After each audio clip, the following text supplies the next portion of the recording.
Hey, Kennesaw Happenings. We want to welcome in the studio two ladies from Mostly Mutts. Now, this is kind of special because we don't always have two people. So we have the person that's in charge of volunteering.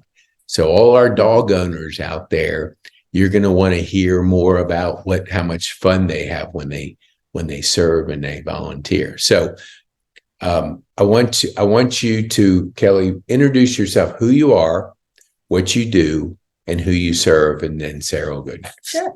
My name is Kelley Long, and I work with Mostly Mutts Animal Rescue. One of my primary jobs is actually manage kind of the front area, the front desk area, but I'm also real involved in fundraising and events, and I do a little bit of everything at Mostly Mutts. So, and we serve humans and canines and cats. So Nice. one thing that people always say at Mostly Mutts is that the people get just as much out of it as the dogs and cats that we take care of. Yes. And Sara?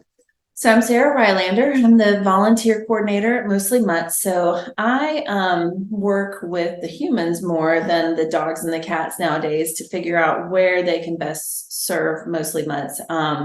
So we have over 600 volunteers, including the shelter and the market. And so my job is to make sure that they're all scheduled appropriately and they're happy and volunteering. Well, to have that many, how do you keep track of 600 people? Very carefully.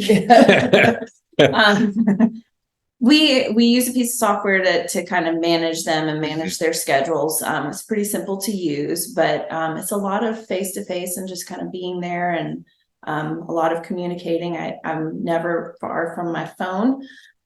So I get a lot of text messages each day, but that's kind of what we do. We have schedules for the volunteers at the shelter, and we also have volunteers at our market, which is our thrift store. Mm-hmm. We actually have a lot of retired folks that volunteer at the market because of the hours. That's usually in the middle of the week. Very flexible. Yeah.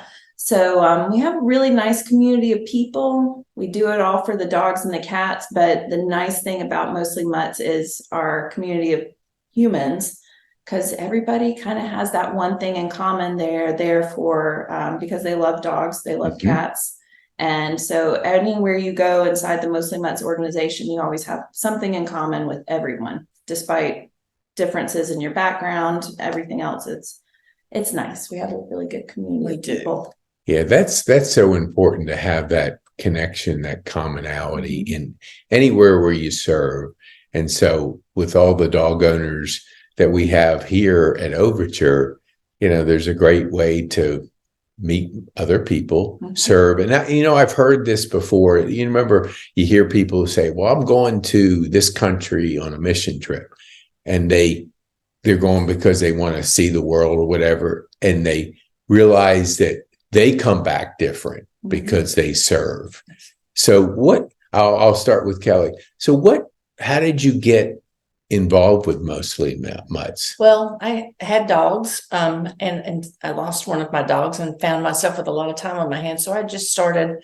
I started on a walk-in shift in the middle of the day, and we have 4 walk-in shifts every day, and so I kind of got in that way. And then one thing, there's always, they pull you in, so there's always something that needs to be done. So I started doing the walk-in shift, and then just kind of gradually became involved in other areas of the organization. And I would say it's the dogs and the people drew me in a lot too. So mm-hmm. That's how I got started. I think that's how most of us get started, mm-hmm. is we start as volunteers. Yeah.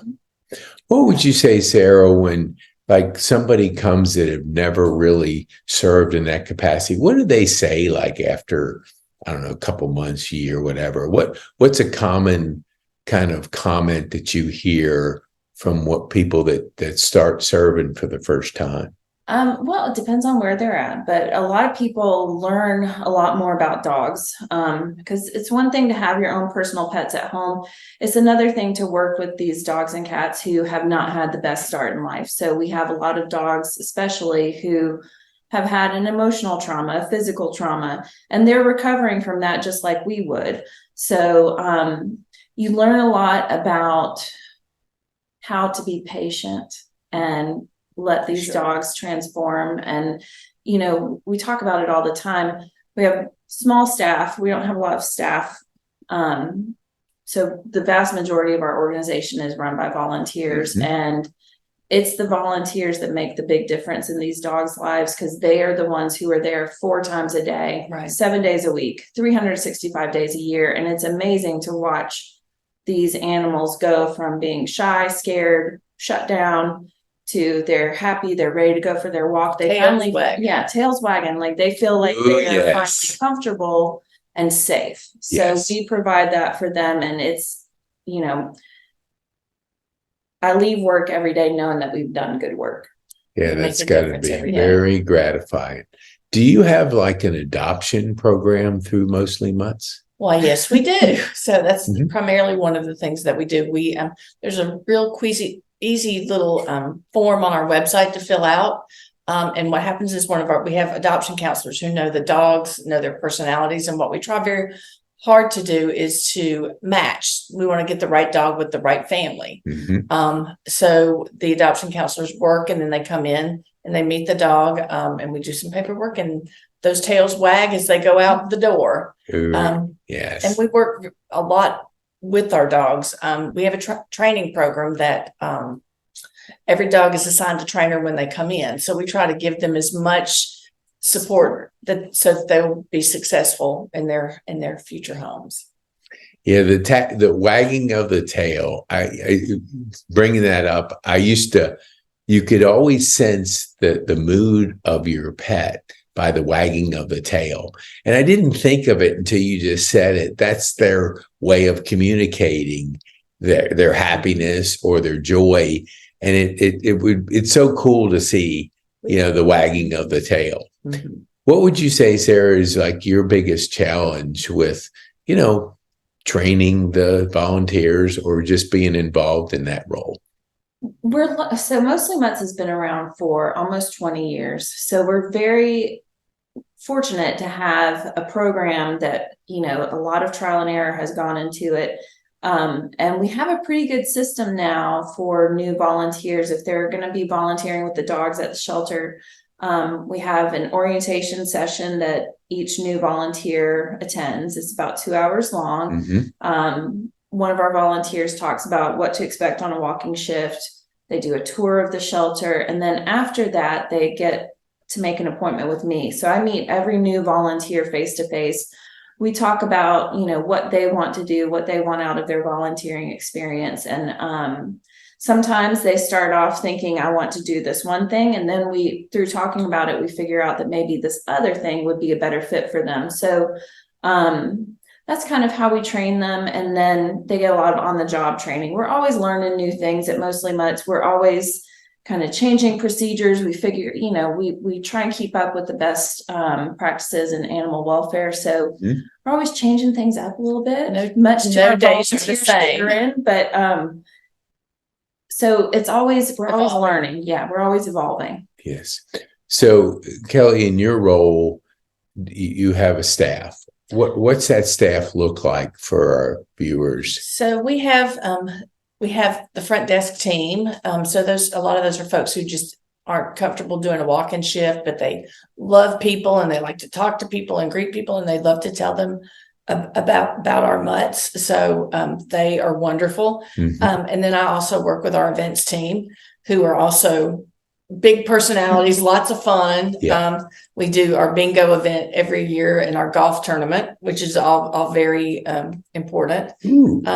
So, and I work with the adoption counselors too. So there's a job for everybody at Mostly Mutts, depending on your skill level and physical activity. Yes, we do. Yeah. In the business world, well, this is a business, but they call that the cross training, because you have to, because if Sarah's not out, it can't be like, well, what do we do today? So what would you say, like, as you look forward to this year, I'll start with you, Kelley, then we'll go to Sarah. What would you like to get accomplished this year? Do you have like a big goal or like? So we do actually. One of our dreams is to open a low-cost spay neuter clinic. And so we're starting to talk about that and raise funds and look at possible locations. So there's a lot for growth with Mostly Mutts.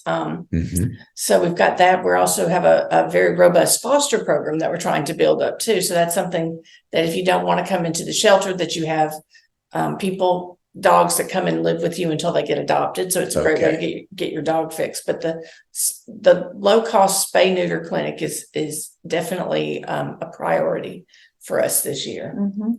What to make that happen? Are you like reaching out to retired vets or people in the industry? Obviously, they have to be trained to do that. Oh yeah. So what would our viewers need to be aware of to help you in that area? Is that talk to their vets or talk to?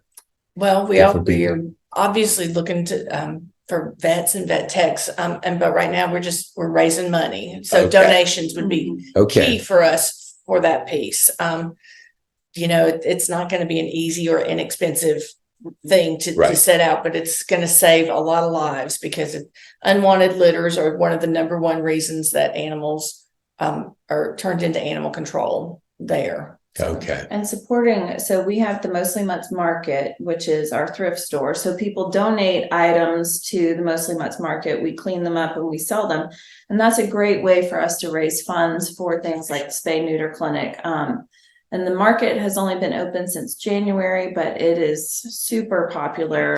It's open Thursday through Saturday, but Thursday morning, there's a line out the door almost every single week of people who are wanting to get in and get all the brand new stuff. So we definitely encourage people to go and shop and donate, and also to volunteer. We need, it's a lot of work to keep that thrift store running. So we always need more volunteers over there, which is a great way for people to volunteer if they don't want to be hands-on with the dogs. What I hear a lot from my new volunteers who are interested in working at the market is they're too tender-hearted to work at the shelter. They can't, it's just too much on their heart. But volunteering their time at the market is a way for them to support our programs, support our dogs, support our cats, without having to get their heartstrings tugged a little too much. And if you have extra stuff, if you've downsized recently, we always need donations. So our market's over on, it's 5505 Bells Ferry Road. So it's convenient. We'll help you unload your car. So we're always looking for items of donation, because that supports our mission. Well, that's really pertinent to hear, because people move from a house into an apartment. And if I've had one time, I've had 10 times where I see the moving truck taking stuff back, and it's like, you can't fit a house in an apartment, but you don't know sometimes what to get rid of and what to repurpose. So they could actually be able to take their possessions, furniture, things that doesn't fit in the apartment, and repurpose it over to y'all and do some good. For sure. Yes. Well, now we now have help, because it's funny. I run into the movers and I'll say, "What are you doing with that couch? It didn't fit." And so it's like, it goes back down onto the truck. And, we actually have a garage sale. It's the first one I've been a part of. So I've been here a year, coming up in a week, because so many people have stuff. They don't know how to get rid of the stuff. For sure. So we have a little book and people put pictures of things. But, what you're saying is there can be a wonderful benefit for people to donate their things to your market.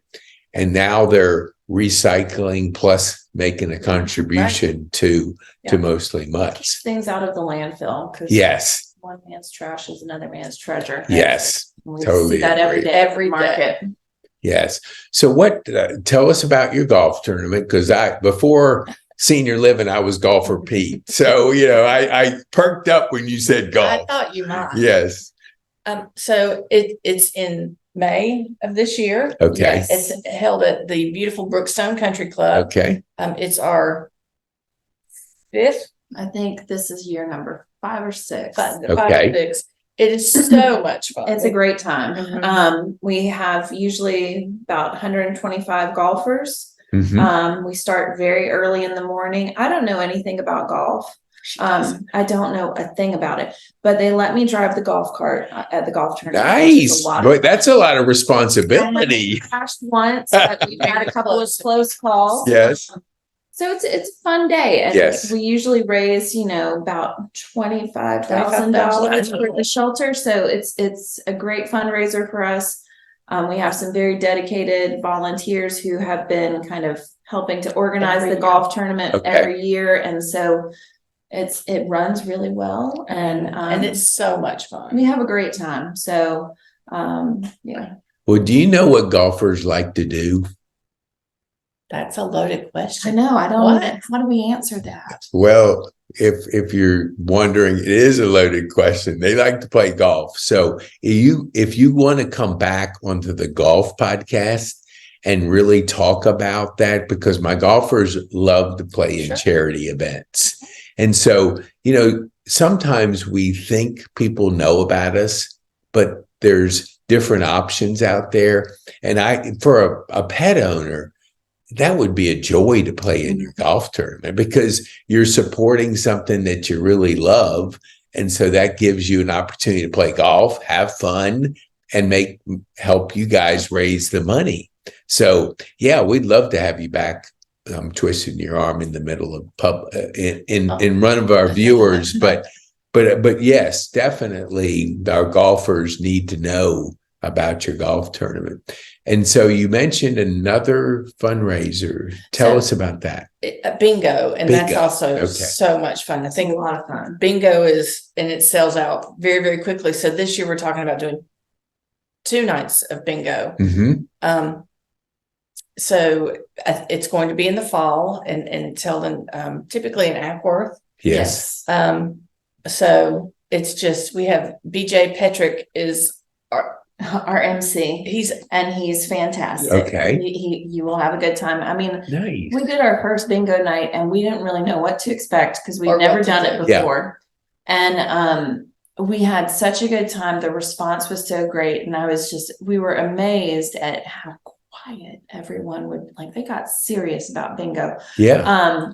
And it's just a good time. So it's a great way to raise money for the mutts and to have a good time with your family. And we have great prizes. Yeah, we have a great prize. We're mostly Mutts is very lucky to be well known in the community. So, when our volunteers go around to different businesses and say, "Hey, do you want to donate a raffle item? Do you want to donate a prize?" We usually get yeses. So it's great. Yeah, it's just asking. And I go by your place all the time, and I've known people that have served there, but obviously didn't know behind the scenes like you're talking about bingo and golf. We do bingo here Thursday and Saturday, and there is avid bingo players. And yes. And the funny thing is they like to go where there's a lot of people because obviously the prizes.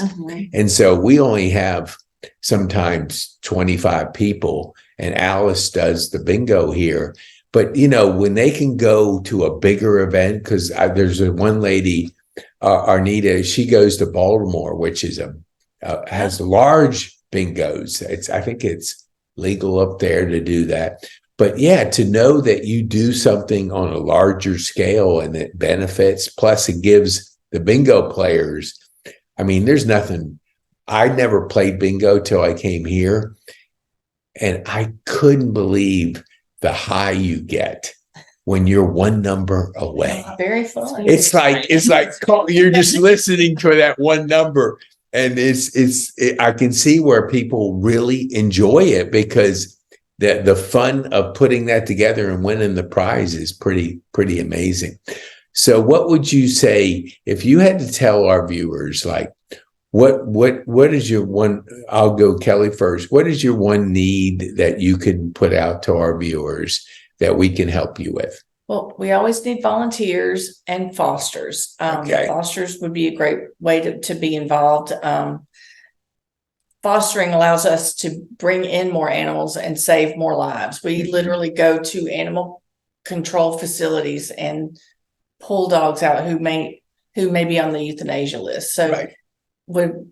especially if they are an older dog or special needs, we need people who are willing to just, come in and foster and have them in our home. Maybe somebody doesn't want to have a dog full time, but would like to get their dog fixed. That's a great way for us. It's a great way for us to learn about the dog too, Yes. because how they act in the shelter is often very different than how they act in someone's home. So when we have foster families who take in dogs, they actually get a form that they fill out afterwards to talk about the dog's personality. And that's how again, it's all about matching the dog up with the right family for their adoption. So that really helps us a lot.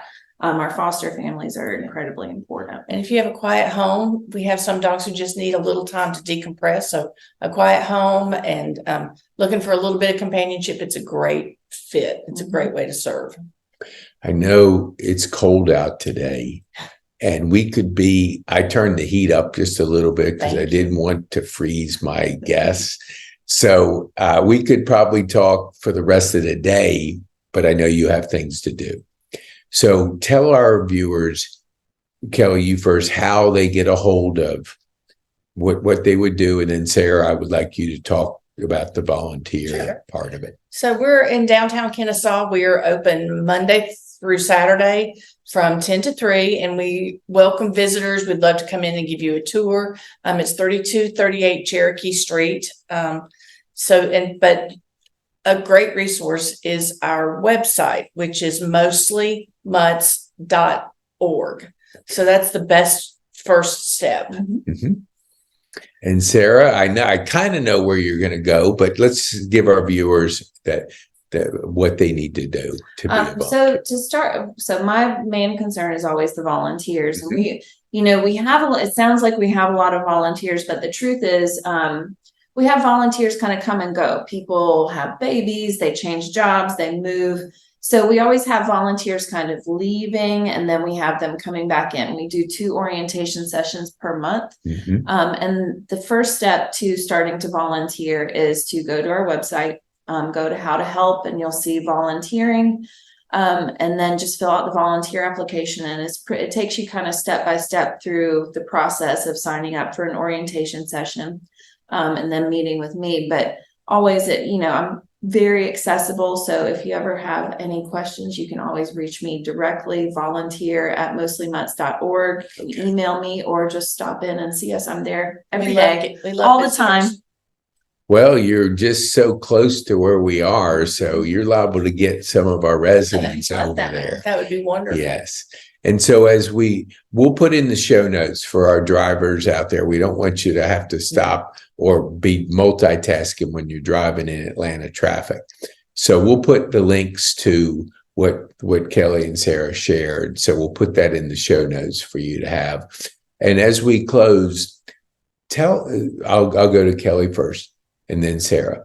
What would you want our viewers to take home from this podcast? There's always a way to help. And there's always a way to get involved. And also we are very dedicated to education too. So if you have questions or you need help with your dog and training and that sort of thing, we're here to help. Awesome. Sara? Exactly what Kelley just said. Yeah. There's so many ways to help. And we are very passionate about what we do. We would love to put ourselves out of business one day, but unfortunately, I don't think that's ever going to happen. There are always going to be dogs and cats in need of help, especially here in the state of Georgia.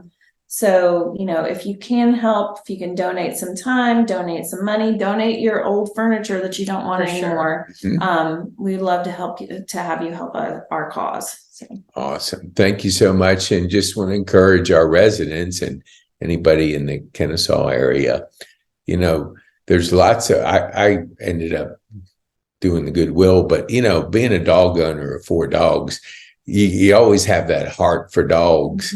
And so to be able to redirect and go right, because you're closer than for our residents to go over there and give you all their things that don't fit in the apartment. All right. Thank you so much for coming out on a cold day. This was really special because this is one of the colder days of the year. Thank you so much, both of you. Thank you. Okay.